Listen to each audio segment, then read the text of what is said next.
Oke. Assalamualaikum warahmatullahi wabarakatuh. Waalaikumsalam warahmatullahi wabarakatuh. Alhamdulillah ya, sekarang kita bisa berkumpul. Makasih juga atas waktunya. Terus makasih juga kalian menyempatkan waktu nih buat aku ngasih bimbingan kelompok. Ya, tapi sebelum ke materi, aku ingin perkenalan dulu nih. Kan kita berkenal ya. Perkenalkan, nama Ibu Hana, Ibu dari Tim Siliwangi, jurusan bimbingan. Nah, karena Ibu udah perkenalan, sekarang Ibu ingin kenalan dari sini. Berdiri aja nih dok. Nama saya Si Fani. Oh, panjang ya.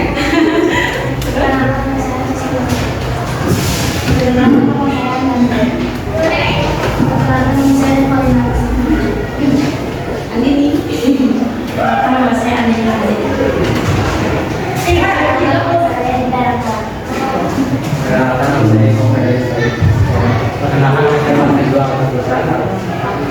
Setelah aku mau tanya, kalau batik di sini dimasukin buat biar sama rakyat kata dimasukin aja dulu ya. Dari kanan. Di sini aja nggak apa-apa, nggak usah jauh-jauh.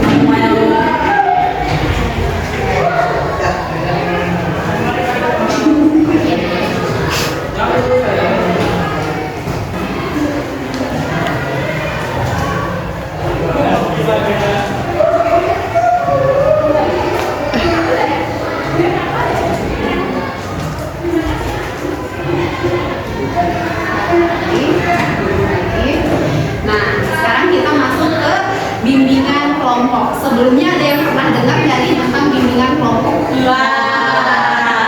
Pada belum paham berarti ya? Terus ada yang tahu nggak tentang bimbingan dan konseling? Ada yang pernah dengar tentang BK? Pernah. Nah, BK itu kepanjangan dari bimbingan dan konseling. Di sini ada yang masuk ke ruang BK? Pernah? SK2 gara-gara apa tuh? Oh banyak, ada masalah-masalah nggak ya? Oke. Nah, jadi bimbingan kelompok ini adalah bimbingan yang kita lakuin nih di dalam ruangan, suatu ruangan untuk apa ya? Saling mengasih informasi dan sharing-sharing aja sebenarnya. Dan di bimbingan kelompok ini kita ada asas yang namanya, yang paling penting aja ya kasih taunya, karena ada beberapa asas. Yang terpenting itu asas kerahasiaan. Jadi kalian itu harus merahasiakan nih apa yang udah kita bicarakan, apa yang kalian dapat ke teman-teman kalian atau teman-teman yang nanya gitu ya.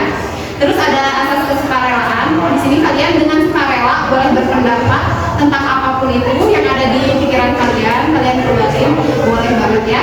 Terus keterbukaan. Jadi nggak ada keterpaksaan juga ya, harus terbuka.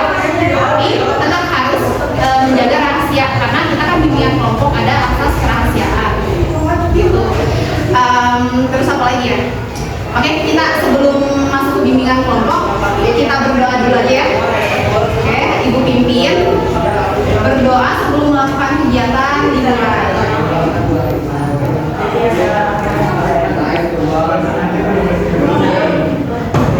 Doa tidak pernah selesai. Kita selalu berdoa ya sepanjang jalan. Oke, kita masuk ke materi.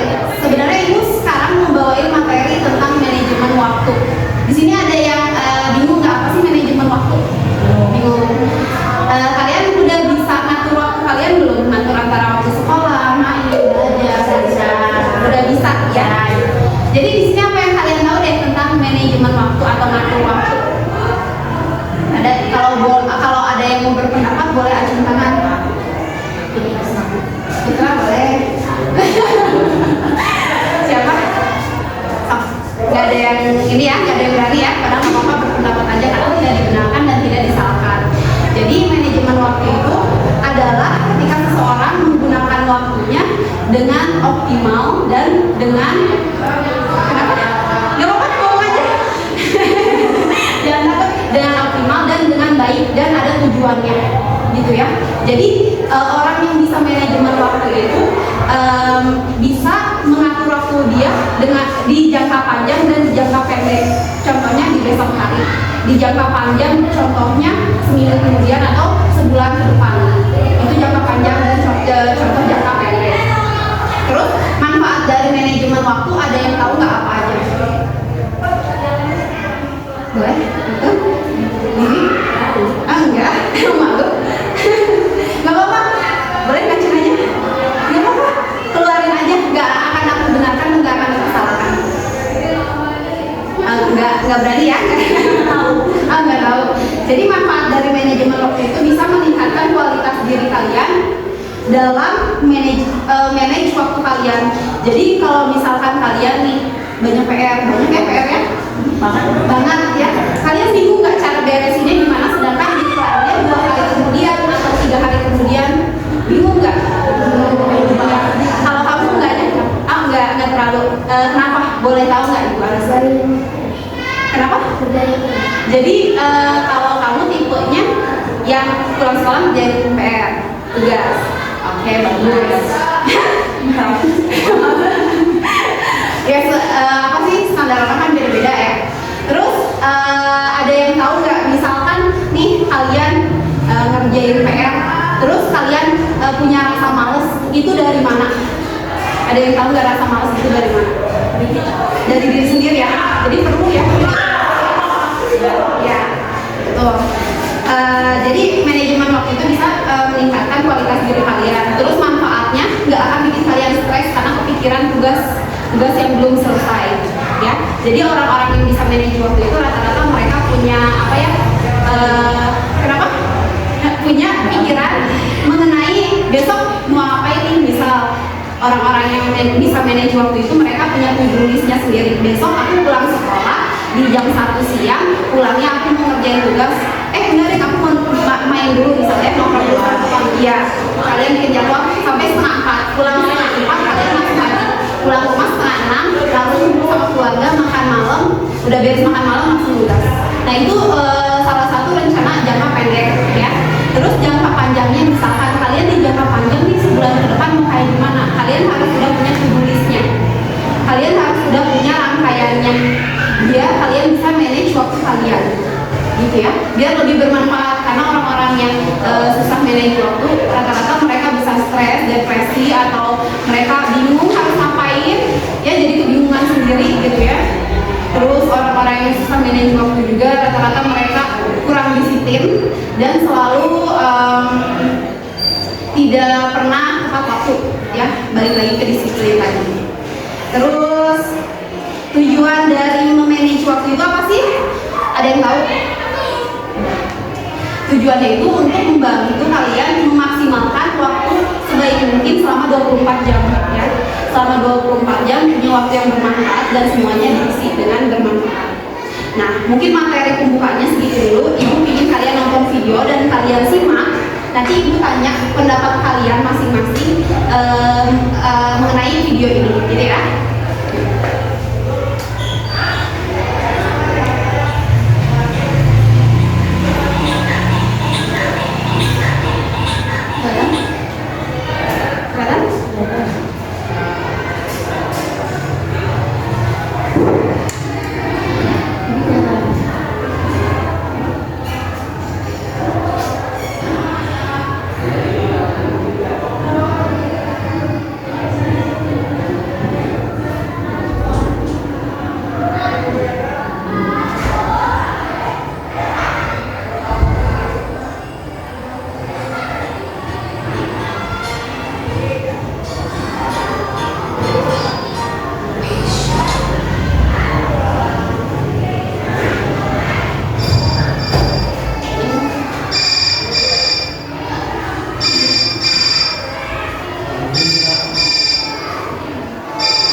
kelompok ulat, ini kelompok daun.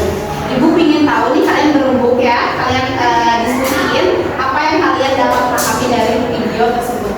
Ya, nanti ada satu orang yang bicara, satu orang aja, jadi yang ngomongnya yang sikap, yang ngutarain, ya. Oke, so.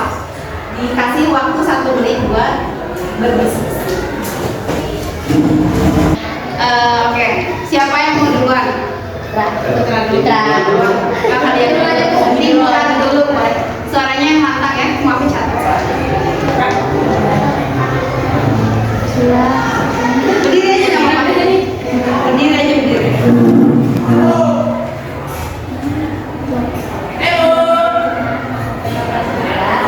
Video yang tadi menggambarkan orang pemalas dan tidak tahu. Malas dan tidak tahu waktu. Terus, jangan duduk. Jelaskan menurut kelompok kalian, kenapa orang itu perlu ngatur waktu atau manage waktu. Karena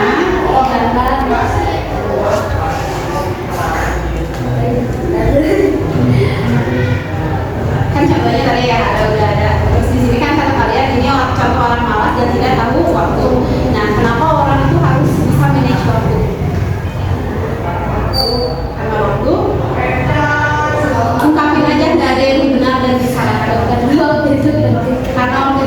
Oke, boleh dulu.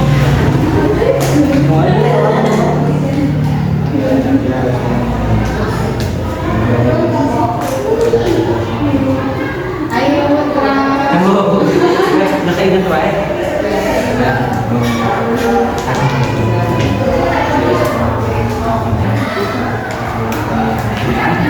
Sebut sekali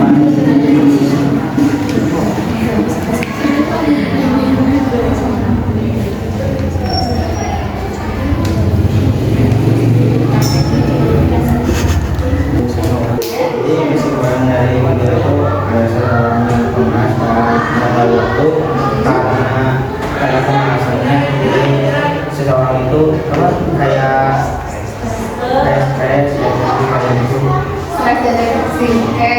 Terus kenapa orang itu harus bisa manage waktu? karena waktu itu penting. Jadi dan pada dari kita sendiri, dia harus bisa menentukan waktu karena